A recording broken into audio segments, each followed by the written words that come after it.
Insperity presents the Small Business Advocate Show with Jim Blasingame, brought to you by FedEx, CareerBuilder.com, and Palo Alto Software. This is a copyrighted production of Small Business Network, Inc., all rights reserved.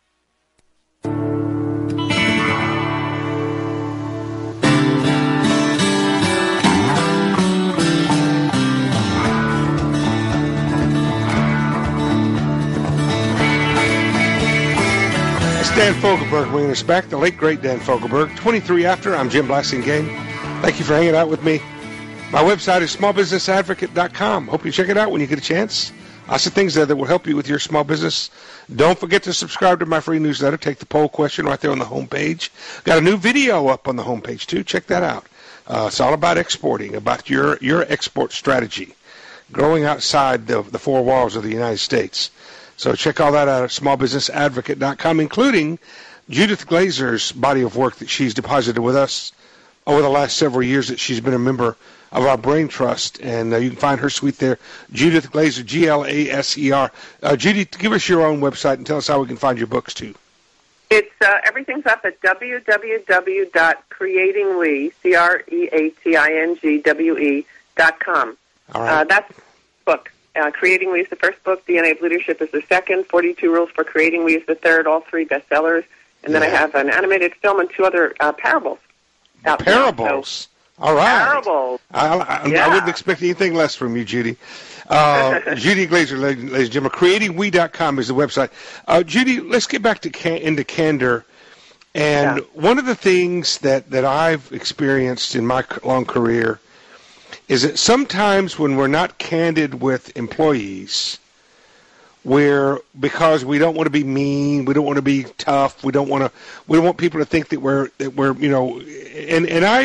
some people have a harder time with this than others.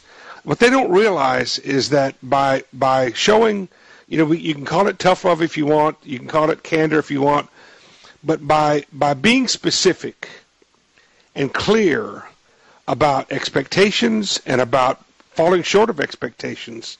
By doing that, that's actually the greatest gift, one of the greatest gifts you can give to someone who works with you. What do you think? Well, this is absolutely brilliantly said. And the reason why it's a great gift is that all of us have trouble at times figuring out what reality is. Like, I'd like to think I'm really a terrific person, and so I just think of myself that way. But in reality, the work I do for my boss may not be as terrific as I think it is. And there's a gap that appears. And those reality gaps are what is so challenging to manage. But I'll tell you a quick story. There was a guy at a company for 10 years. He was one of the first partners in a small private equity firm. The company grew and grew and grew. There were over 125 people. And lo and behold, he was having trouble. His boss thought that he wasn't delivering. When it came time to go through the process to figure out what to do about him, everybody said to him, you've been here for 10 years. We keep telling you what to do, and you don't do it. And he said, nobody in the 10 years that I've been here has ever sat down with me to say, this is what we expect, this is what you're doing, let's talk about what you need to do to be successful.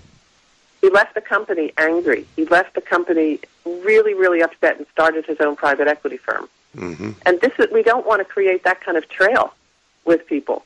But he couldn't pinpoint one time where his boss or manager sat down and said, listen, things are not going the way you think they are. And there's a gap. One of the things, if you're an owner, if you're if you're managing other people, there's one of the obligations, and I mean write it in in stone obligations that you have with those people, is to tell them what you expect of them, and to talk with them about when they meet or exceed those expectations, as well as when they don't. That is a major part of your job as a manager of a business or a business unit. Right. Without that, you can't navigate with other people. You might be thinking you're going towards the right direction, and you need to go completely 180 degrees the other way. And unless you talk about it, you can't adjust. You can't life leadership, being part of a company is all about navigating with others. That's one of the terms that I love. It's navigating with others. Right. And if you don't have the same map, you're not going to be able to navigate. Is there a tone to candor? Aha. So there are a bunch of threats that drive people crazy and cause people to fall out of trust with each other. And tone, which is it's like 50% of the conversation is tone, is one of the most important things. Because our brain receives the tone message much, much quicker than it receives the content of the words. We can feel the tone in our little amygdala. You and I have talked about that. The amygdala, which is actually in the older brain, it works at the speed of light, where the neocortex, where we have language, takes at least 10 seconds versus a nanosecond. So we pick up a tone, and if a leader is saying, with a kind of a negative tone, you're really not cutting it. But what he's saying is, you're getting there. You're getting there. Well, the reason I say tone is sometimes we don't mean to be stern, but our tone makes us sound stern, and also sometimes we mean to be stern. We need to be stern, and our tone sort of lets them off the hook. I think you have to combine tone with candor. What do you think? Yeah, you have to combine it, and then you have to check back with the person and say, "Let me check. What's the message? What is the message you really wanted to give me here?" Because, and people don't do that check back and forth. But I also want to share with you something about the problem with expectations. Leaders, right? So your review says meets expectations, exceeds it, or is lower than. We always tie in expectations in people's minds with reward and punishment. And so that scares people can get frightened. They can get into a mind of fright, always worrying that they're not going to be able to make that, whatever it is, please the boss is what happens. You start to please the boss. And again, that causes us to perform less because when we're in a state of fright, we're not using the best parts of our brain. Judy, will you come back and talk about this some more with us soon? Oh, I'd love to. Let's keep talking about this. Thank you for being here. Good job today.